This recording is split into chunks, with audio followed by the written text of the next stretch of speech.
मेहनतीच्या फळाचे महत्त्व. एका शहरात एक प्रतिष्ठित व्यापारी राहत होता, ज्याला खूप दिवसांनी मुलगा झाला. त्याचे नाव चंद्रकांत होते.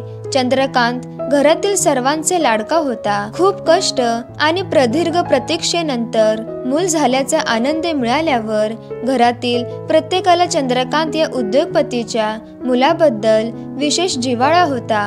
त्याने चंद्रकांतला खूप बिघडवले होते. घरात कशाचीही कमतरता नव्हती. चंद्रकांतच्या सर्व इच्छा त्याच्या मागणीपूर्वीच पूर्ण झाल्या होत्या. कदाचित त्यामुळेच चंद्रकांतला ना ऐकण्याची सवय लागली होती आणि ना मेहनतीचे महत्त्व कळले होते. चंद्रकांत यांनी आयुष्यात कधीही टंचाई पाहिली नव्हती, त्यामुळे त्यांच्या जीवनाकडे पाहण्याचा दृष्टिकोन खूप वेगळा होता. आणि व्यापारी कष्टाने आपला व्यवसाय उभा केला होता. त्याच्या वाढत्या वयाबरोबर त्या व्यापाराला आपल्या व्यवसायाची काळजी वाटू लागली. आपल्या मुलाला कष्टाच्या फळाचे महत्त्व कळत नाही, हे चंद्रकांतच्या वागण्यावरून व्यापाराला स्पष्ट झाले. आपल्या लाडाने चंद्रकांतला जीवनातील वास्तवापासून आणि जीवनातील मेहनतीचे महत्त्व यापासून दूर केले आहे, हे त्याला कळून चुकले होते. सखोल विचार केल्यानंतर व्यापाऱ्याने ठरवले की तो स्वतः चंद्रकांतला मेहनतीच्या फळाचे महत्त्व शिकवू. त्यासाठी त्याला कठोर व्हावे लागले तरी चालेल. त्या व्यापाऱ्याने चंद्रकांतला आपल्या जवळ बोलावले आणि त्याच्याशी अतिशय टोकदार स्वरात बोलले, माझ्या कुटुंबात तुझे अस्तित्व नाही. तू माझ्या व्यवसायात काहीही हातभार लावला नाहीस, त्यामुळे तू तुझ्या मेहनतीने पैसे कमवावा असे मला वाटते. तरच तुझ्या संपत्तीनुसार तुला 2 वेळचे जेवण दिले जाईल, असे ते म्हणाले. हे ऐकून चंद्रकांतला फारसा त्रास झाला नाही. त्याने हा क्षणिक राग मानला आणि व्यापारीही पक्का झाला. त्यांनी घरातील सर्व सदस्यांना आदेश दिला की चंद्रकांतला कोणीही मदत करणार नाही आणि पैशाशिवाय त्याला जेवण दिले जाणार नाही. चंद्रकांतवर सर्वांचेच प्रेम होते आणि त्यांनी त्याचा पुरेपूर फायदा घेतला. तो रोज कुणाकडे ना कुणाकडे जाऊन पैसे मागायचा आणि वडिलांना द्यायचा आणि त्या व्यापाऱ्याने त्याला ते पैसे विहिरीत टाकायला सांगितले, जे चंद्रकांतने कोणतीही अडचण न ठेवता केले आणि त्याला रोज जेवण मिळाले. असे बरेच दिवस चालले, पण आता घरच्यांना रोज पैसे देणे जड होऊ लागले. सर्वजण त्याला टाळू लागले.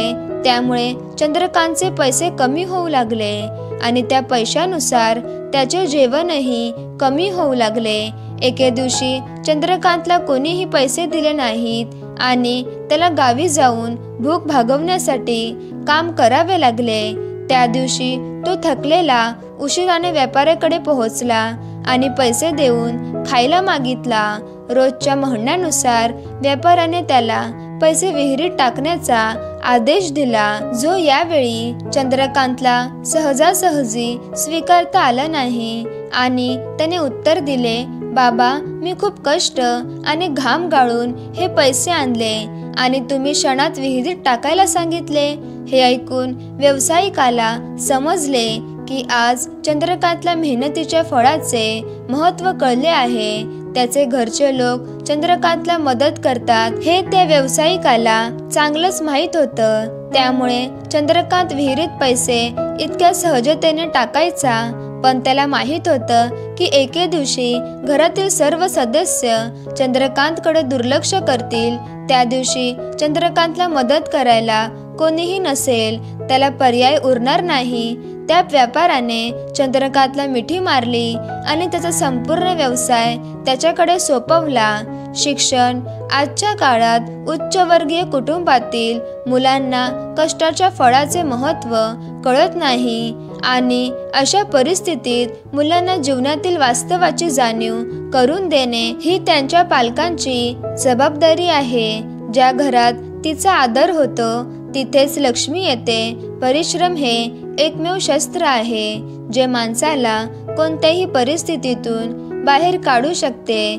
या उद्योगपतीकडे इतका पैसा होता की चंद्रकांत आणि त्याची भावी पिढी कोणत्याही कष्टाशिवाय सहज जगू शकत होती। पण आज जर व्यावसायिकाने आपल्या मुलाला कष्टाचे महत्त्व सांगितले नाही तर एक दिवस त्या व्यावसायिकाची भावी पिढी त्या व्यावसायिकाला शिवाय शाप देईल। तर मित्रांनो, जर तुम्हाला गोष्ट आवडली असेल तर गोष्टीला लाईक करा आणि चॅनलला सबस्क्राईब करा।